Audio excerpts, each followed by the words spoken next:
Head south back into the city. Our next destination is 33 Little Lonsdale Street, between Exhibition and Spring Streets on the corner of Madame Brussels Lane. Depravity was a way of life in Little Lon, the area that we are heading into now, from the beginnings of the city through to 1948 when the land was purchased by the government and urbanisation was the catalyst for the clean-up of the area. Little Lon was the block bordered by Lonsdale, Exhibition, Little Lonsdale and Spring Streets, and was characterised by a series of laneways with small properties packed together, creating crowded and unsanitary conditions. It was seen by those fortunate enough not to live in the area as a must-see destination, a way to witness firsthand the slums, opium dens, brothels and gambling halls they feared but were desperately fascinated by. Henry Bailey, a prominent Baptist and well-known moralist of the late 19th century, described the area in his pamphlet, The War Between Heaven and Hell in Melbourne, written in 1891. He wrote, quote, "For a loathsome centre in which crime, gambling hells, opium dens and degraded Chinese abound, and where hundreds of licentious and horribly debased men and women are herded like swine, commend me to Little Burke and Lonsdale Streets." End quote. Melbourne's poor were known to live and frequent this area. Crime and poverty were social ills, and in Little Lon they went hand in hand. According to Davidson, Dunstan and McConville in The Outcast of Melbourne, quote, "Poor people were notoriously likely to find themselves in trouble with the law, and economic hardship was commonly seen as the prime cause of crime." End quote. Also endemic in this area was unemployment. For most working-class families, periods of unemployment were common through the 1880s. However, the cycle of unemployment was generally short and seasonal. The 1891 depression radically altered this pattern and led to high unemployment rates for longer periods of time. This meant increasing levels of sacrifice for families. Houses were stripped, clothes worn until they became rags, and anything that could be sold was. Many died of want, cold, or chose to end their lives. Others were evicted when rent fell too far behind, leaving the family destitute. In this environment, it is little wonder people turned to criminal activities to provide for their families and loved ones. One of the main vices of the area was prostitution. The combination of the land boom of the 1870s and 80s and a lonely, transient male population meant the sex industry could be highly profitable.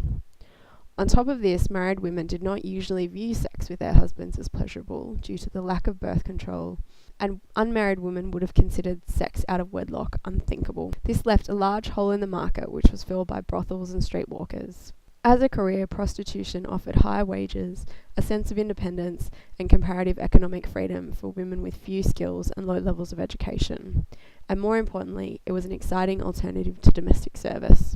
Quality of service varied from exceptionally high, that is, enough to house the Duke of Edinburgh appropriately, to squalid hovels in the back slums where 3 or 4 girls would share barely habitable rooms full of bugs and fleas, with little furniture apart from a stretcher. In between these extremes, girls rented rooms from publicans where they could take clients solicited from the streets, while others set up businesses in the parlours of the bars themselves. This was highly profitable, and some hotels made more money from prostitution than liquor sales. One of the most famous brothel owners and operators of the late 19th century was Madame Brussels. At her height, she owned 8 brothels and 2 houses, employing over 30 women, some of whom went on to become mistresses or, in some cases, the wives of their wealthy clients. Born in Prussia in 1851, Caroline Hodgson, as she was known, married an Australian with good family connections in 1871 and emigrated to Melbourne. In 1872, her husband took up a position in Mansfield with the Victoria Police, leaving his wife in Melbourne. By 1874, she was operating brothels under her assumed name Madame Brussels in the notorious Little Lon district. Hopefully you've arrived at 32 to 34 Lonsdale Street, where Hodgson's first brothel was located. According to Kay Saunders in her book Notorious Women, it was an unpretentious villa screened by lattice enclosing a beautiful manicured garden. A private entrance was available off Castleton Place, providing access to special clients who had the key. The interior resembled a grand French bordello with marble bathrooms and lavish furnishings alongside marble and alabaster statues of buxom women. Erotic, though tasteful, paintings were on the wall. There is no evidence Hodgson worked as a courtesan before starting her business empire, although it would be unlikely she didn't. She was beautiful and graceful, but also tellingly, in the 2 years she was separated from her husband, she had enough capital and contacts to establish her gentlemen's club. Some funds came from Sir Samuel Gilliat, Member of Parliament, who paid her mortgage in 1877, although unfortunately he was forced to leave the country after this was exposed. Madame Brussels' establishments were the best Melbourne had to offer, providing easy access to parliamentarians and the elite of Victorian society. Her connections to men of influence generally protected her from making appearances in court, with streetwalkers and older women typically more heavily scrutinised by police. There were still times when her name was attached to scandal, however. In 1891, the mace was removed from Parliament House and taken to a brothel to be used in a parody of parliamentary procedures. Despite Hodgson's name being attached to this event, a parliamentary inquiry cleared her, and the blame was laid on her rival Annie Wilson and her house Boccaccio.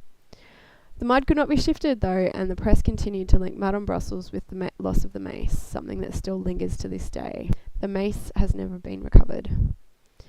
At the turn of the 20th century, newspapers increased their denouncement of sin, and stories about prostitution became one of the main column fillers of the time. This scrutiny eventually led to the 1907 Police Offences Act, in which brothel owners could be jailed and landlords fired. Caroline Hodgson did not live to be prosecuted under this act, as she died in the same year from diabetes and pancreatitis, an era of decadence ending with her death.